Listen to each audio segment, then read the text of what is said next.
রেমাল দুর্যোগের মাঝে আগুনে পুড়ে ছারখার হলো মাটির বাড়ি। দিশাহীন হয়ে পড়েছেন ক্ষতিগ্রস্ত বাড়ির সদস্যরা। সোমবার সকালে চাঞ্চল্যকর ঘটনা ঘটেছে পশ্চিম মেদিনীপুরের চন্দ্রকোনা 1 নম্বর ব্লকের 1 নম্বর লক্ষ্মীপুর গ্রাম পঞ্চায়েতের শ্রীনগর বাসুলিয়া গ্রামে। গ্রামের বাসিন্দা নরেন্দ্রনাথ পণ্ডিতের বাড়িতে অগ্নিকাণ্ডের ঘটনা ঘটে। সারা রাজ্যের পাশাপাশি পশ্চিম মেদিনীপুর জেলাতেও রেমালের প্রভাবে সোমবার সকাল থেকেই দুর্যোগ চলছিল।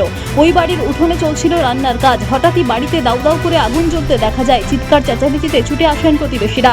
পুকুর থেকে পাম্প বসিয়ে জল দিয়ে কাজ শুরু হয় আগুন নেভানোর। ঘণ্টা দুয়েকের চেষ্টায় আগুন নিয়ন্ত্রণে আসে। দমকা ঝোড়ো হওয়ার কারণেই কাঠের উনুনের আগুনের ফুলকি থেকে আগুন ছড়িয়েছে বলে অনুমান। পুড়ে ছারখার হচ্ছে রান্নার সামগ্রী সহ 3টি সাইকেল এবং বেশ কিছু রান্নার আসবাবপত্র। তবে গ্রামের মানুষরা সঠিক সময় চলে আসায় বড় কিছু ক্ষয়ক্ষতি ঘটেনি। লেগেছিল রান্না করতে গিয়ে আগুনটা লেগে গেছে, বাতাসের ঝড়ে কীভাবে লেগে গেছে। এখন ভাত কি রান্না হয়ে গেছিলো সব? না, রান্না চলছিল তো। সমস্ত কিছু হয়ে গেছে, একদম নষ্ট হয়ে গেছে। এখন খাওয়া দাওয়ার খুবই হয়ে যাবে। এখন না, রান্না তো সম্পূর্ণ হয়নি, তার আগেই তো সব পুড়ে সব ছারখার হয়ে গেছে। কতক্ষণ এই 1 ঘন্টা।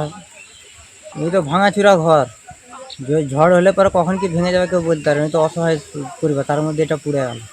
মানে ভাত রান্না করতে যে পুড়ে গেছে, সবই তো হাঁড়ি ফাঁড়ি সবই পুড়ে গেছে। এখন কি খাবো তার মানে ঠিক নাই।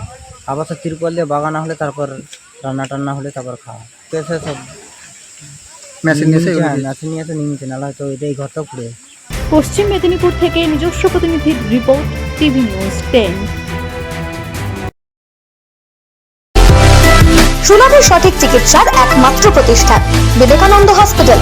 24 ঘন্টা emergency service, blood bank, trauma care. আপনাদের সেবায় আমরা তৎপর। গুণমান ও পরিষেবায় দুর্গাপুর বিধাননগরের ডক্টর জাকির হোসেন এভিনিউর বিবেকানন্দ হসপিটাল শিল্পাঞ্চলের মানুষের মন জয় করেছে। সবার আগে খবরের আপডেট পাওয়ার জন্য সাবস্ক্রাইব করুন আমাদের ইউটিউব চ্যানেল এবং ক্লিক করুন বেল নোটিফিকেশন আইকনে।